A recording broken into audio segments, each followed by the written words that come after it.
Mais je pense que déglu ñëpp situer les problèmes, parce que vous parlez de CNRA. La CNRA, pour moi, c'est juste un acteur de l'État pour gérer un domaine de la régulation de l'audiovisuel. Pour moi, la CNRA ne contrôle pas la culture. Il peut pas. C'est les gendarmes de l'audiovisuel en quelque sorte. Pour moi. Donc, le champ est vaste. Il y a des acteurs, il y a des responsabilités, il y a des missions. D'accord. Et que chacun a que nous intervenir, mais il y a un besoin réel de professionnaliser la culture au Sénégal. Parce que ça va permettre que INPI, ORPI, les artistes, quand ils produisent, ils labellisent leur production pour que demain, au-delà même du consommateur sénégalais, avec l'Internet et tout ça, que tu puisses vendre au niveau international. Donc il y a une réflexion globale que ça nécessite. C'est pourquoi je dis que ce n'est pas un débat facile. D'accord. On n'est pas... Très bien. Donc, nous avons une culture, hein, mais nous avons toute une musique carrément. Nous avons une enjoy tous les jours. Nous avons avec qui nga xamantene mom moy Awa Badji daf len di neex lol ndax lélé ma déglu ci sen casque yi ay nama ray mané kon di mo xew tay ñuy ko mais aujourd'hui dañu gis ben dualité entre Pape Diouf, leader de la génération consciente, et qui nga xamantene moy Wally Ballago Seck, leader du Ramadan. Aujourd'hui, on ne comprend pas. Il y a une certaine dualité. Les dualité bobu dem na ba ken bayetul xel ci yenen artistes yi. Il y a Viviane, il y a Titi, il y a El Hadj Keita, Momo Dieng, Tarba Mbaye, mën naa lima ñoo xamantene mais lan ngeen japp ne que ne lolu motax tay dualité bobu nek ci kanam. Ñi wax Pape Diouf ñi di wax kii di wax kii maa njëkk joué fii kii maa est-ce que loolu bokk na tey luy enrichir jàppale ñu ci suñu biir culture rawatina ci dolli ci musique sénégalaise Papis. waaw c'est une question bu xaw a complexe la parce que man ñaar ñëpp liggéey naa ak ñoom ñaar si ay at yu bëri. musuma gis dualité pour dire vrai hein. Pourquoi musuma gis dualité peut-être man su ma ñëwee su ma liggéey laay def. J'ai accompagné les deux artistes sur un événement yu mag a mag. D'accord. Personnellement, je suis très proche de Wally. Suma rak la, suma xarit la. D'après li ñuy échanger si liggéey ak si façon de faire, si démarche am wala si façon am, wanuma fréquemment moi je suis libre. Oui, bien sûr. Wala luy nuro dualité ak Pape Diouf. Pape Diouf aussi idem. C'est un ami ñu bokk def lu bëri loo xamante ni yàgg na parce que man. Déjà dama ko yàgg sentir si ay samay projet lu yàgg na mais musuma gis ci démarche am ak façon am mu may expliquer quoi que ce soit si li nga defal Wally wala institut tout au contraire il me félicite il me dit tu as bien travaillé pour mon jeune frère yàlla moomu tiim ah maintenant qui parle Pape Diouf qui parle ouais qui parle pour le compte de Wally en disant que vous avez bien travaillé pour mon jeune frère par rapport à une telle vidéo ou telle chose. Voilà. Maintenant, au-delà de ces deux artistes, il y a ce qu'on appelle les staffs ou les fans ou ainsi de suite. Quel monde que gérer. Et l'autre, c'est dans l'ordre normal des choses qui showbiz.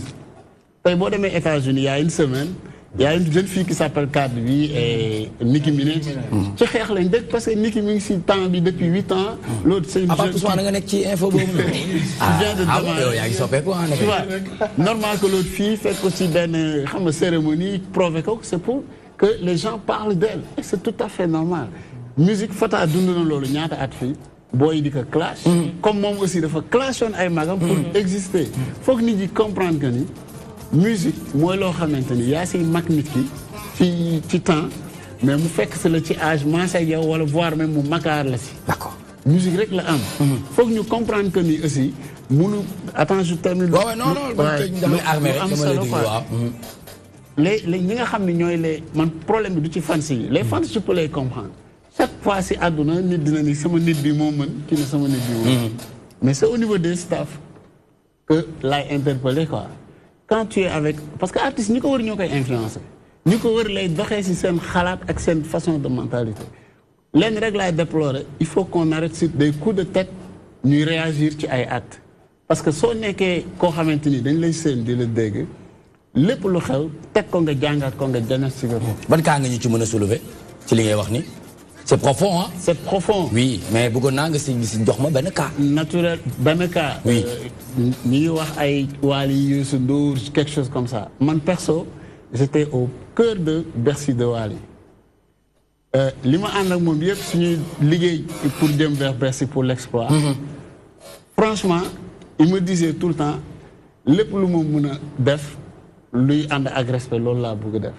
musuma gis mu démarché. si li nit ñi doon coow yëpp. absolument si lu jëm si man perso. c'est moi qui faisais le montage. la preuve def na sax background bi def Youssou Madjiguène. tout ça tout ça il m'a dit tu as le libre choix de faire ce que tu veux. Je parle à la télé. il m'entend. bien sûr il m'a dit tu as le libre choix de faire ce que tu veux. mais man lu ma neex rek mooy suma papa def na lu extraordinaire si musique je lui rends hommage.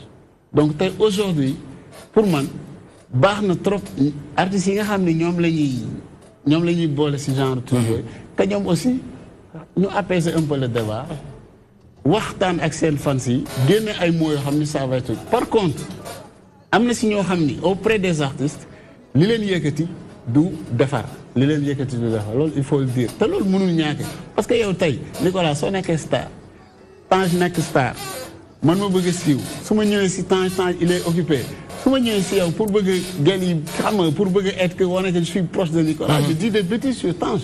c'est ça un peu rek qui fait le truc mais aujourd'hui ñi nga xam ne ñooy def seen liggéey si wàllu communication si wàllu structuration si wàllu promotion. très bien pour man dualité amul. d'accord léegi Tange moom li ma ko bëgg a laaj mooy Sénégal nit ñi ñoo ngi wax ne Wally Seck dem na Arena hôtel bu Genève. c'est pour une première fois benn Sénégalais dem liggéey fa def fa spectacle mais derrière après moi on m'envoie un texto.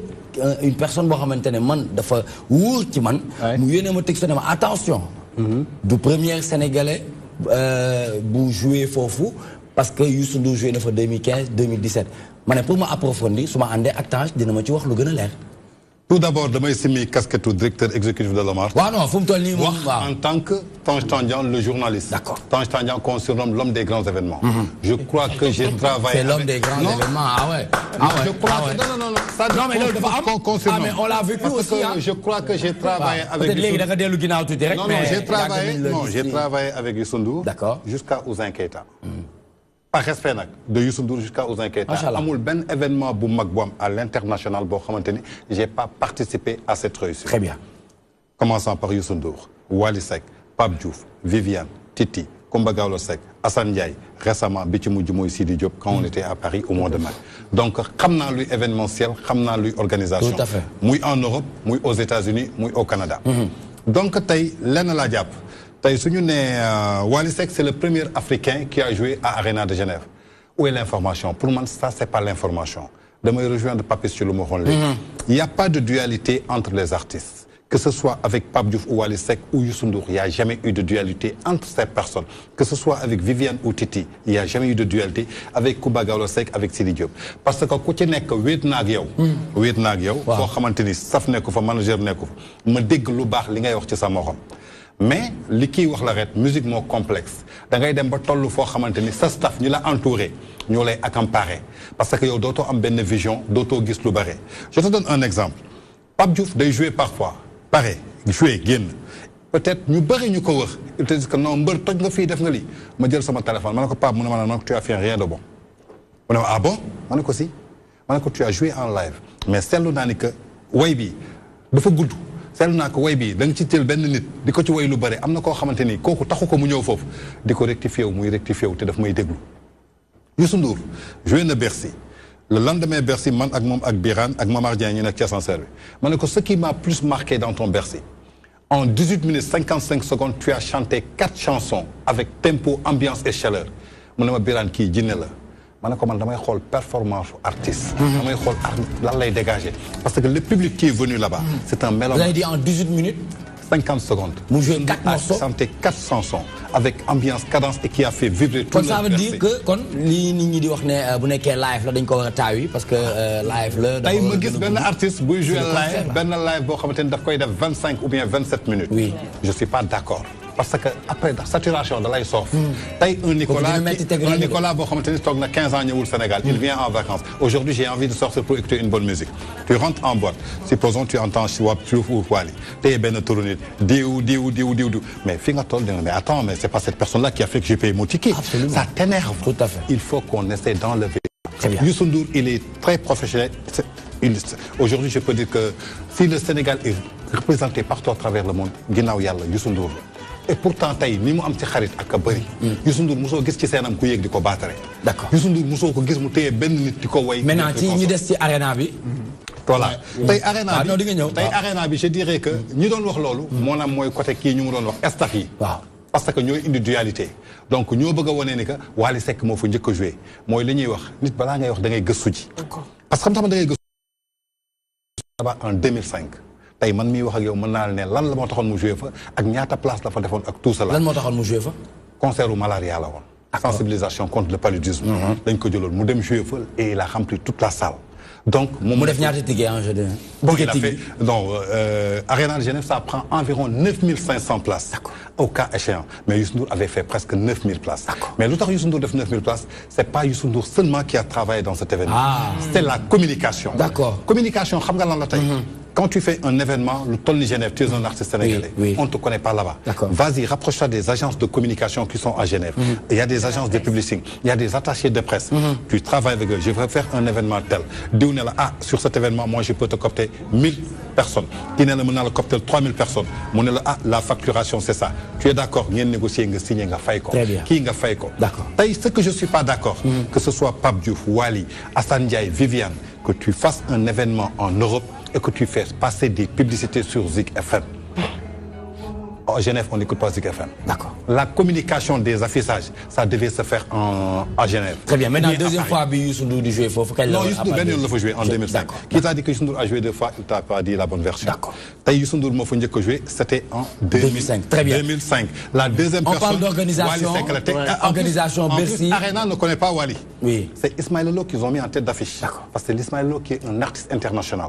Donc, moom lañ def tête d'affiche. Comme Ismaël Lo fi jeunesse bi xamuñu ko, on a communiqué sur Wally pour Wally dem. Mais la seule chose qu'on doit faire, c'est encourager Wally. Pourquoi on doit l'encourager? Bien sûr. Parce que c'est un jeune, il est talentueux, il a l'avenir devant lui. En plus, il a osé. Tout à fait. Nit kuy def lolu.